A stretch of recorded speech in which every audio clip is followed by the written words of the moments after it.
These are some practice problems from 1.7.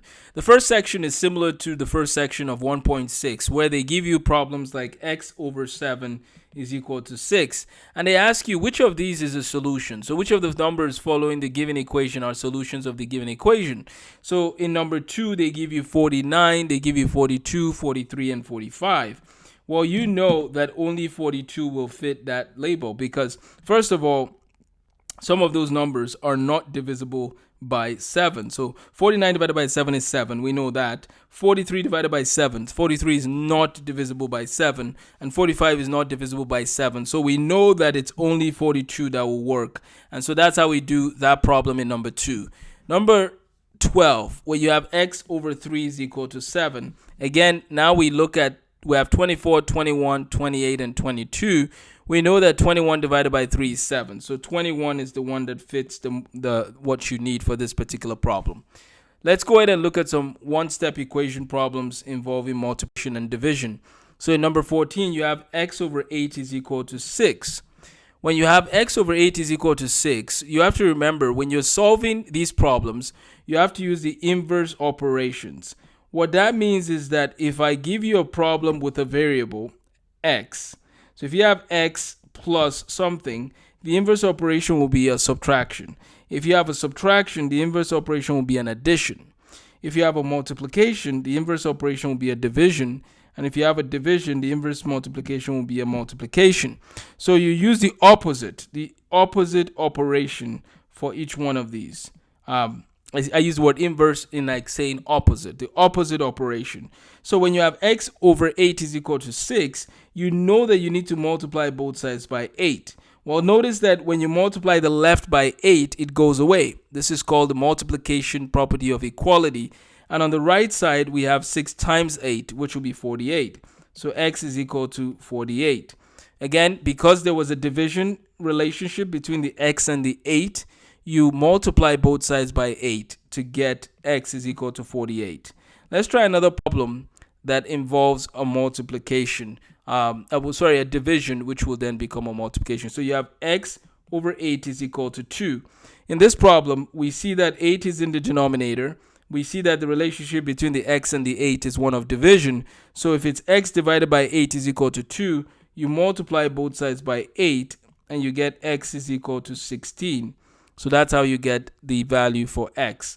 You multiply both sides by 8 in order to get the value for x. So moving on to another type of problem here, we have 4x is equal to 28. So in this case, notice that there's a relationship between the 4 and the x. That relationship is one of multiplication. So what do we use? We use the opposite operation. We divide both sides by 4. So that will get rid of the 4 next to the x, and then you have 28 divided by 4. That answer, of course, will become x is equal to 7. So again, you use the opposite operation. Same thing with 3x is equal to 9. If somebody says 3x is equal to 9, solve for x, you divide both sides by 3. So then x will be equal to 3. That's how you deal with that part of the problem. So use the opposite operation and it'll take you to your destination. We're going to look at a few word problems in the next set of problems, and then you use the same strategy to solve the problem, but just be aware that the word problems require you to set up the problem properly. So we'll start with number 38 for our word problems. In number 38, it says the price of one computer is $330. A charitable organization purchases an unknown number of computers, and the total price of the purchase is $3,300. Find the number of computers purchased. Well, if the price of one computer is $330, right, and somebody buys a certain amount that leads you to see $3,300, right? So they buy a certain amount, $3,300. So essentially, you have $330 times an unknown amount is equal to $3,300. If you do that, you can divide both sides by 330, and you have x is equal to 10. So they bought 10 computers. So notice that the strategy for solving is the same, but you have to set up the problem in a way where you set it up like an equation. You set it up as an equation, and then you basically use the principles you've learned from earlier on. This is the same type of strategy you'll be using for most of 1.7. For number 40, they said when an unknown number is divided by 8, so x divided by 8, the answer is 3. Find the unknown number. So they said when an unknown number is divided by 8, the answer is 3. So basically we have to multiply both sides by 8 and we get x is equal to 24. So when an unknown number is divided by 8, the answer is 3. So we basically solve for x. We multiply both sides by 8 and that leads us to get our answer is 24. That's number 40. Let's look at number 42. A class of 44 students. So this is number 42. A class of 44 students averaged 87 points on an exam.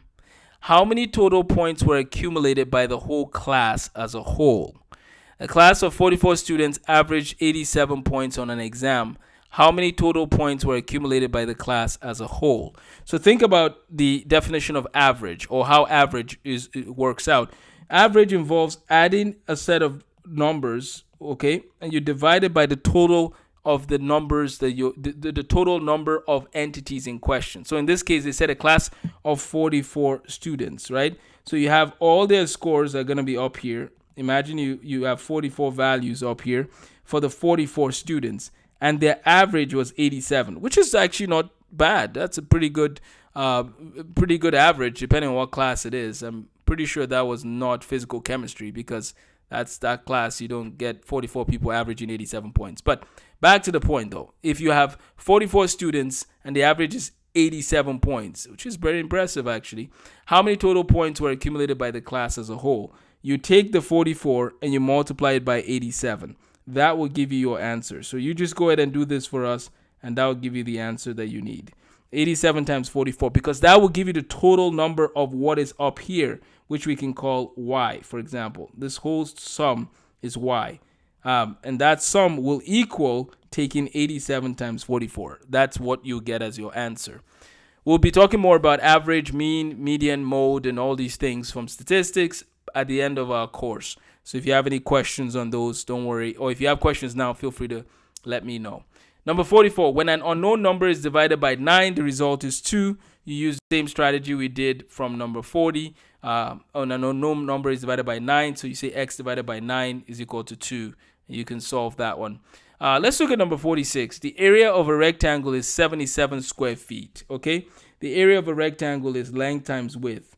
So if that's the area of a rectangle, and they tell us that the area is 77 square feet, if the length of the rectangle is 7, right, what is the width of the rectangle? So you have 7 times x, or 7 times width, is equal to 77. You divide both sides by 7, and you get x is equal to 11. So it's important to take it step by step. We know the area is 77, and it's equal to length times width. So 77 is equal to 7 times x, and then you solve for x, basically. You use the same principle for number 47, and pretty much the same principle for number 48 as well. Let's look at number 50. The price of one computer is $490.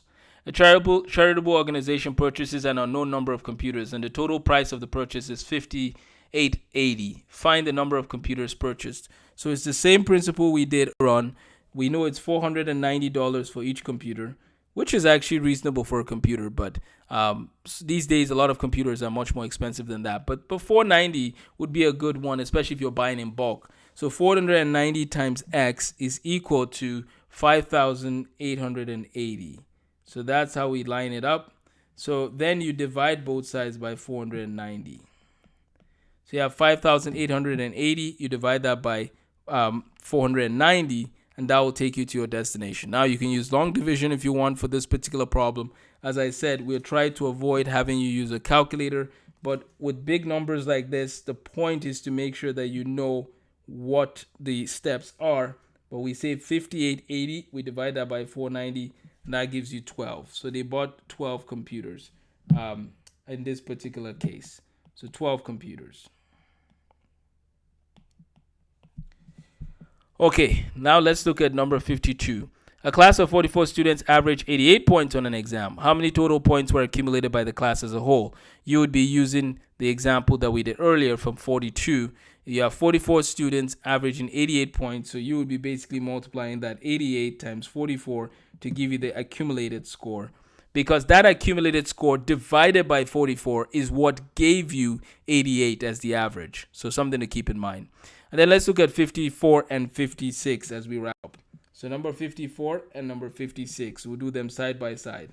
For number 54, 5 times an unknown number is 35. So 5 times an unknown number is 35. So notice 5 times an unknown number is 35. Find the unknown number. Remember that the relationship between the 5 and the x is multiplication. So we have to divide both sides by 5. So then x is equal to 7. So that's how we do number 54. Number 56, 2 times an unknown number is equal to 10. So 2 times an unknown number is 10. Find the unknown number. The similar principle here. Notice the pattern. Because 2 is multiplying x, you can divide both sides by 2. So then x is equal to 5. So that's how we get the answer for that particular problem. Thank you for your time. Keep up the good work. This brings us to the end of chapter 1. Feel free to review the sections and see where you need to practice more before you move on to your assessment for chapter 1. And then we'll move into chapter 2. Thank you and have a wonderful day.